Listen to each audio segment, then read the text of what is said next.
that over.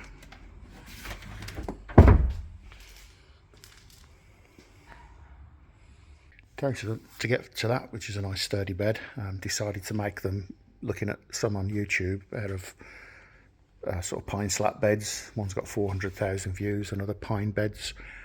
That just don't seem sturdy enough to me. I think if anybody's got any weight on them at all, you know, I'm 6 foot 110 kilograms, they're just not sturdy enough. I've noticed, you know, they're not going to last. Your mattress are going to go through the gaps. Yeah, I wouldn't build them basically. So I normally try to get these around about sort of 110 on the width, which is a standard rock and roll bed size, and up to sort of 6 foot 2, which is the start of the battery there, right to the back of the van, sort of here. Obviously you're seeing, you can still get into the lights there. So that's the first piece about ready. What I do with that one is as close to the back section there. It'd be different for different vans, but this one I do like this, so you can get back to the light there if you need to change bulbs. So next piece in will be another piece longer than that obviously, but you can go across to the back section there. That's the first piece built up.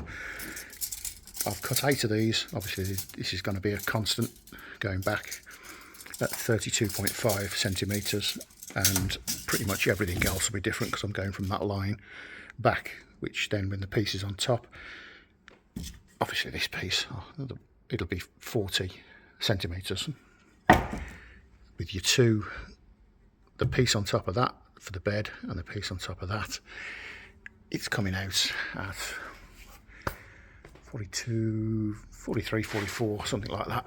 And then you go up, obviously, for the piece that comes over. But for now, I'll do these 4 pieces.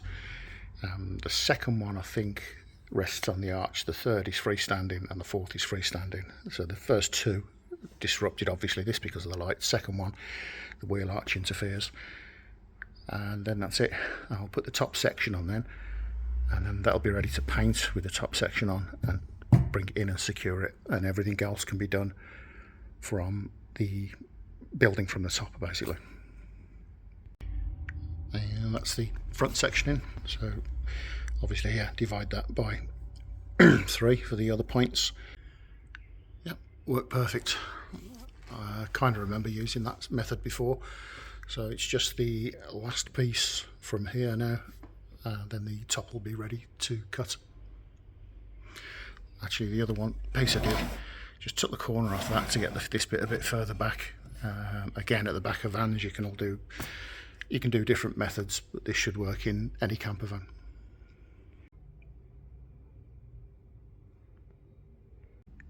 That's the top in, ready to cut. Screw down, and it'll be probably put the 18mm on the front there, and then work out whether I'm going to use 12 or 18 for the piece that folds over, but I'll definitely use the 12 for the leg section. Okay, let's get that drilled and screwed in, and that's the top all screwed on. So it's still freestanding unit. So the next is the hinges on the one side here, and then the other piece that's going over onto this, and that's the 2 long hinges now on. So next job is cut another piece of this going over to the back, behind it a long piece of that, and the back section here that folds over, which will be the leg basically, it comes over to here. And then last of all, on the front, it's critical this one you get this the right height, but it's going to be 18mm ply. So this stuff, I'm just waiting on the T-trim for that. So what I'll do is I'll measure it exact, so when this folds over it sits on top of the plastic T-trim, which acts as a support. Otherwise, obviously, that's not a good enough support. And then cut out the holes for the 3 doors, and then secure as many times as I can down there. So you've got 18mm trim and probably 4 or 5 screws in that, So it's pretty much, it's as solid as using these legs. Yeah, that's it. So do that piece, do the back. I can show it folding over then. So that's the fold over section cut. It's not connected yet.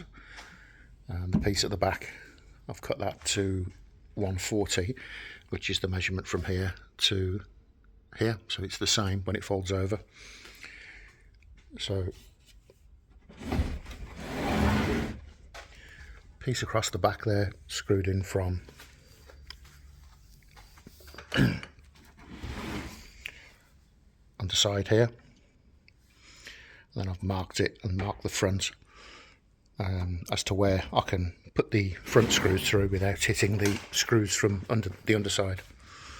So I've gone along here with those. What I'll do now, because I made a bit of a cutting error there, gone out by a mill, fill all of this across here, which I do anyway, and then I'll shape the top sections here a bit and put this piece on the back, which is a thinner piece of wood I've managed to find, sand all that down and then paint it. Actually, before I do that, I'll put the 18mm across the front there.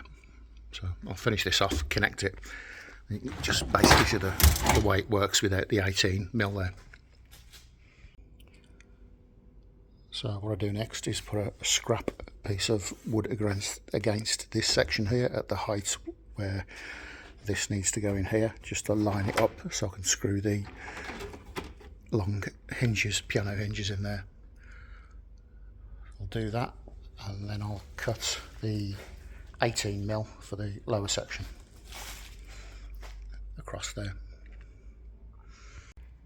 So that's the basics of it. It's all in situ. Back there, you've got the backrest against a scrap piece of wood on the front there, just to the height, get the height right for the section that folds over. It's still not secured down yet, needs taking out and painting, and I've still got to cut the front here with holes in for the drawer section on the front there. So I'll do this in two because I'm using a mobile at the moment. So you lift this over,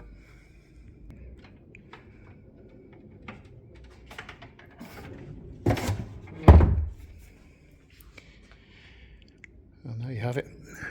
So you've got the back section operates as the leg. That's absolutely solid. I've been on there, it doesn't move, and I'm not the lightest. And you've got that section there that rests on that as a permanent. Obviously this will be this 18mm ply with, as just said, the drawer cutouts there and the storage underneath. So what I'll do now is fold it back. To start with, I just put 3 screws in just to make sure I've got it correct. Put the rest of the screws in, fold it back over, cut the piece for the front, and for now leave it separate, and then paint everything. And then when it's painted and dried, do the cutouts, put end panels on here with Formica, the front T-trimmed Formica drop down drawers, and possibly on this one I might do the front section here with a strip of Formica, just give it some sort of nice finish. So that's all of the holes filled and sanded off. So it's a nice smooth finish ready for the paint in there for the ones that go through there. The back all sanded, all the edges sanded off. The 18mm on the front there ready to be cut. That won't be painted, it'll be Formica and all the holes cut out. The back here, there's no need to paint that, you're not going to see it. And I've left this with an edge here and here and here for a piece of ply to go over that and be covered in Formica. So with that back over, I can get this piece out of the way and blow the van out with the airline and turn that upside down, get it painted. A couple of coats of emulsion grey on that, and then the rest will be in the Formica finish. So that's essentially it. It depends, you know, you can go as far as you want or little as you want, but I like to get a good finish on stuff. So let's get the paint on. Okay, that's the bed painted and dry. The floor's still drying out a bit, which I've done just to keep it neat. I'm going to glue some carpet onto there to give a carpet base underneath the shelving. Sorry, drawers. There's be a 18mm piece across the front there that you've seen. Okay, that's the front section there. The 18mm needs securing, but for now I've cut the drawers out, and then I'll take this back slightly again, maybe to here. So what I'd like to do is do these flush. So T-trim right to this T-trim, and the same against the edge of the drawers, and then Fablon the entire front with this grey oak. I'll just point out a pod I'm working on now. This is for this van. I normally use this sort of 1mm Formica, very hard wearing,